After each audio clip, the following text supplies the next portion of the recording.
Mars या फिर हमारा दूसरा होने वाला घर, यहाँ हर कोई जाने की और इंसानों को बसाने की जी तोड़ कोशिश में लगा हुआ है। पर क्या आपको पता है कि अभी तक मार्स की मिट्टी को धरती पर नहीं लाया गया है और उसके अलावा किसी भी इंसान ने मार्स की किसी भी चीज को छुआ नहीं है। तो फिर आखिर हम कैसे 2030 तक मार्स में अपने बेस बनाना शुरू करेंगे और क्यों मार्स को अपना दूसरा घर बनाना इंसानियत का सबसे बड़ा चैलेंज होगा। तो चलिए मान लेते हैं कि हम मार्स में रहने लगे, तो आखिर वहाँ किस देश के नियम लागू होंगे, उनकी घड़ी और कैलेंडर कैसी होंगी और सबसे जरूरी मार्स का झंडा क्या होगा। उससे भी जरूरी सवाल, क्या मार्स की मिट्टी को छूने से इंसानियत का अंत हो जाएगा। तो सबसे पहले बात करते हैं कि हम अभी मार्स में जाने के कौन से फेज में हैं। तो किसी भी जगह बसने के 3 फेजेस होते हैं। पहला होता है उस जगह को देखना पर वहाँ रहना नहीं। दूसरा, उस जगह कम लोगों को भेजना ये देखने के लिए कि क्या वहाँ रहना सही है, काइंड ऑफ आउटपोस्ट। और तीसरा है धीरे धीरे वहाँ एक बड़ी कॉलोनी को बसाना। तो मार्स में अभी हम सिर्फ पहले फेज में हैं, अभी दूसरा फेज और तीसरा फेज रहता है। चलिए टाइम को 30 साल आगे लेके चलते हैं और मान लेते हैं कि ये सब कुछ तैयार हो चुका है। बस अब इस बात का इंतजार है कि कब मार्स के दरवाजे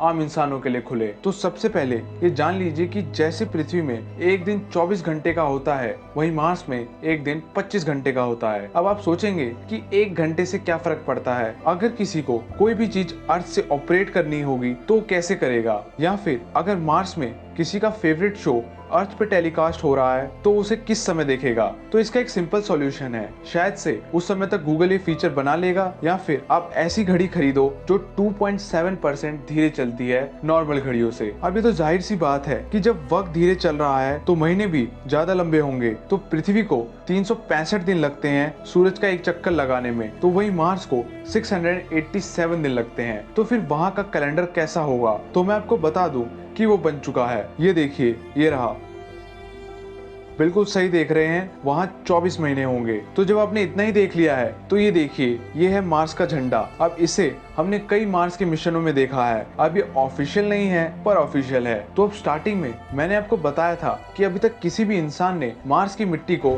हाथ नहीं लगाया है, पर आखिर ऐसा क्यों। तो इसके लिए आपको अपोलो मिशन को देखना होगा। तो जब एस्ट्रोनॉट्स मून से लौटे थे तो नासा ने उन्हें 3 हफ्तों के लिए क्वारंटीन किया था, क्योंकि हो सकता है कि वो अपने साथ कुछ ऐसा बैक्टीरिया या वायरस ले आए हो जो इंसानियत का नामो निशान मिटा दे। मगर वक्त के साथ हमें पता चला कि चांद पे कोई नहीं रहता। तो यही सेम केस मार्स के साथ भी है। ऑल्दो हमें वहाँ ऐसा कुछ भी नहीं मिला, पर हम 100% श्योर नहीं है कि वहाँ कोई नहीं रहता होगा। तो वो चीज अगर वहाँ है तो इंसानों को बहुत ज्यादा हद तक इफेक्ट कर सकती है। तो इसी के लिए एक कमेटी बनाई गई, international committee against Mars sample return. अब इसकी इतनी चलती नहीं है, पर फिर भी काफी साइंटिस्ट ने इसे सपोर्ट किया है। अब खतरा सिर्फ हम पे ही नहीं है। सोचिए अगर वहाँ कोई कमजोर माइक्रो ऑर्गेनिज्म रहता हो और हम यहाँ से कोई स्पेसशिप भेजें जिसमें अर्थ के माइक्रो ऑर्गेनिज्म हो, तो वो उसे मार देंगे। तो ऐसा ना हो, इसलिए मार्स के हर स्पेसक्राफ्ट को कोलमन सेगन इक्वेशन पे खड़ा उतरना होता है। मतलब है कि जितने भी स्पेसक्राफ्ट हम मार्स में भेजेंगे वो कंप्लीट सैनिटाइज होने चाहिए, ताकि यहाँ का कोई वायरस या बैक्टीरिया मार्स ना पहुंचे। अब इसे जीरो कर पाना नामुमकिन है, पर इस इक्वेशन से वो खतरा बहुत बहुत कम हो जाता है। और उसी के साथ साथ कोई भी एलियन लाइफ अर्थ पे ना आए, इसके लिए नासा ने ऑफिस ऑफ प्लैनेटरी प्रोटेक्शन बनाया है जो ये सब देखता है। लेकिन अगर मैं आपसे कहूँ,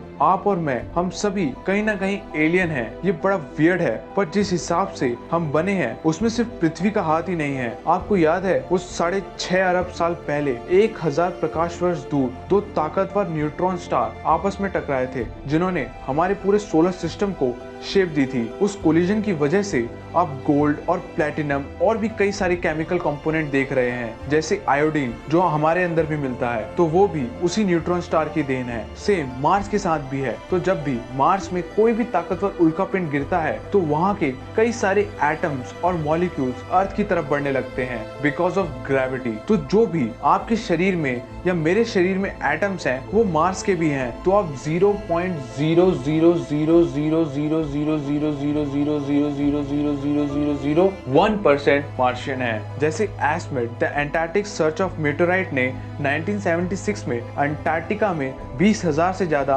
परग्रही पत्थरों को ढूंढा और उन्हें मिला ये ALH 8400,0 जो मार्स से आया था। तो 17 करोड़ साल पहले बहुत ताकतवर उल्कापिंड मार्स पे गिरा गया, जिसकी वजह से मार्स का वो टुकड़ा 5 किलोमीटर प्रति सेकंड की रफ्तार तय कर पृथ्वी पर आ गया। और जब इसे ढंग से देखा गया तो इसमें माइक्रो ऑर्गेनिज्म के फॉसिल मिले। अब इसमें भी बहुत लड़ाइयां हैं, मगर ज्यादातर लोग इसे सच मानते हैं। तो मार्स में रहना एक्चुअली बहुत टफ है, पर टफ चीजों को सॉल्व करना ही हमें इंसान बनाता है। तो मेरे मार्शियन भाइयों और चलिए छोड़िए, आपको क्या लगता है इसके बारे में, हमें कमेंट सेक्शन पे जरूर बताएं। और इस वीडियो को ज्यादा से ज्यादा शेयर भी करें, फॉर एक्स्ट्रा नॉलेज। और अगर आपको लाइक और सब्सक्राइब का बटन दिख रहा है तो उसे भी दबा दीजिए, ताकि आप ऐसी ऑसम वीडियो कभी मिस ना कर पाए। और जब आपने इतना ही कर दिया है तो आप उस बेल आइकन को भी छोड़ रहे हैं, उसे भी दबा दीजिए। सो इन दी एंड, जय हिंद, take care and thanks for watching. See you next time.